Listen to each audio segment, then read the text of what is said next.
No, Your Honor. Okay, with that, we'll move on to council comments. Councilman Rivas, do you have any comments?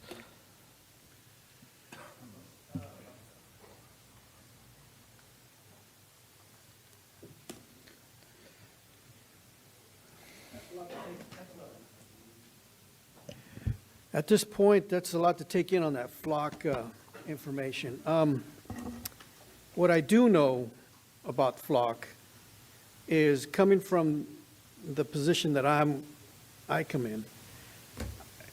I'm still leery about it, but I was giving a intense review of it, and there are safeguards there. And I would be the first one to tell you, if there were no safeguards there, I would be the first one to pull it. And you got my word on that.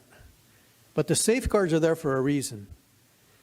And if you look up California, the Attorney General, Mr. Bonta, he already has laws in place. SB 54, SB 36, Government Code Section 7284.7284.12, that prohibits any data being utilized or shared with any federal agencies. You know, if you're speaking from authority, bring it. Don't spring from assumptions and presumptions. But if you're speaking from authority, first-hand knowledge that this is happening, bring it. Bring it to the local agencies. If you have a petition, you know who to address it to. But in regards to that, the ALDRs, they were funded by the DMV for license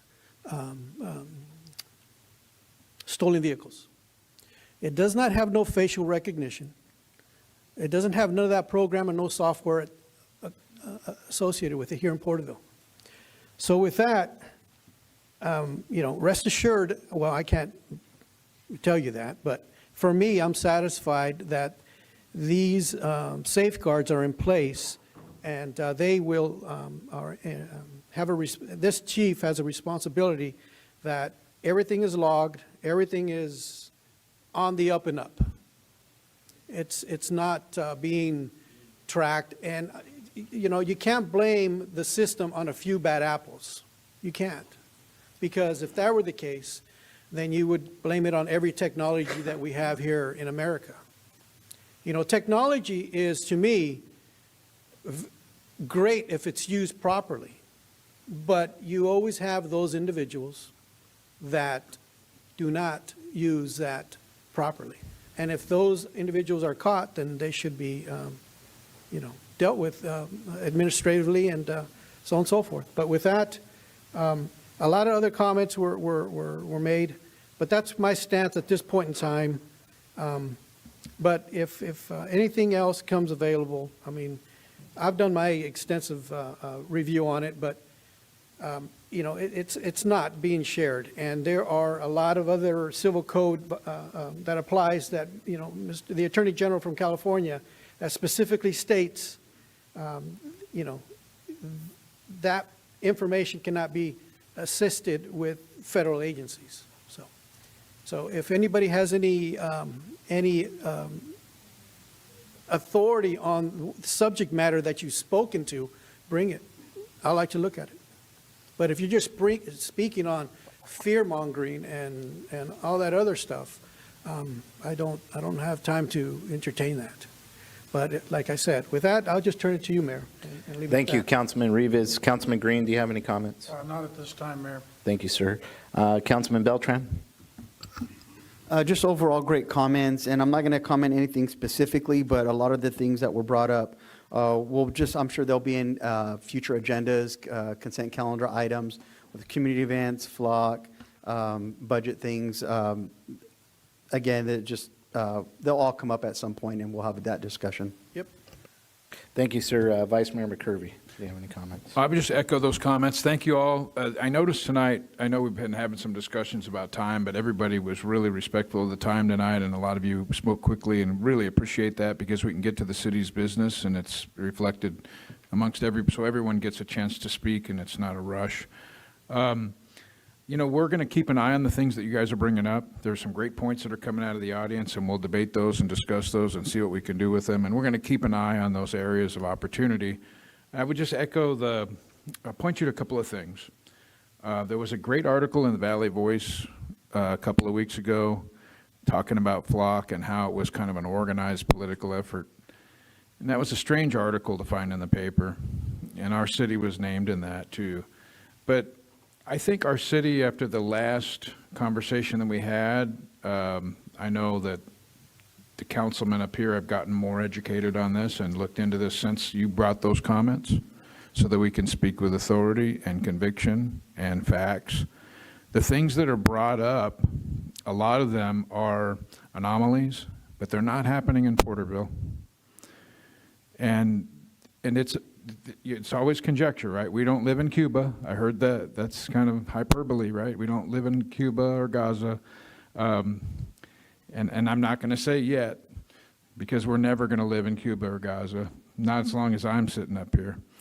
The thing is, I would just say that I'm listening to those comments, but we made an effort. We listened to you last week, and we made an effort to put that in the paper of record. And any assertions that our chief of police was inaccurate are inaccurate. And so let's make sure and stick to the facts. If you guys have some issues to bring to us, we'll look at them. And we'll guard against all of these opportunities that you guys see. But we need to be careful to be specific about what they are and not make it a bigger issue than it really is. And so I appreciate the comments tonight. They're very respectful. I really want to point everybody to George Washington and his farewell address. He does the best job of anyone to define what patriotism is. And I thought Karen did a good job tonight, but I like George Washington's definition, and I love that everybody's talking about the Constitution. Thank you guys for all your comments tonight. Thank you, Vice Mayor McCurvey. Just to cover a couple, there was comments on the Navigation Center, and Kingsview's running the Navigation Center. We spend roughly $2 million annually there. To hear that there isn't a volunteer system is a little concerning. So if we could just find out information on that, if there is the ability to volunteer. Do you know that off the top of your head, Councilman Beltran? Okay, so there is an avenue then, so that's just misinformation. Okay, and then as far as Palomar, Captain Azevedo, we don't work with Palomar, right? The Flock camera systems don't work with that. Do you know that? Create PDF spaces in a click. Connect your docs. I'm not familiar with Palomar. Palantir. Palantir, I'm not familiar with that at all. Yeah, and I know there's state laws that, and Councilman Rivas, you highlighted it, that stops these companies, at least from what we could see, right? So, and once again, I saw a video today on, and Mr. Walker, I'd love to share it with you. If you'd love to have a conversation, you've had them with other folks, I'd love to talk with you as well. My phone number is right out in the hall, and I'd love to have the conversation because we're like-minded more than what you would think. These smartphones are definitely tracking us, and everything you're looking on your phone, everything you're looking up, any AI you're using, that is all documented data. And I know you're saying, well, I could choose to leave it at home, but you don't, right? Everyone carries them because we need them nowadays.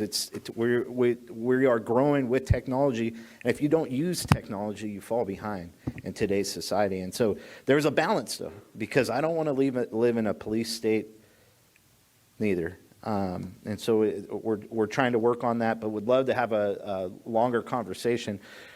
The video I watched was they took two phones, an iPhone and an Android, and they put one on airplane mode and one not, and they traveled around Washington, D.C.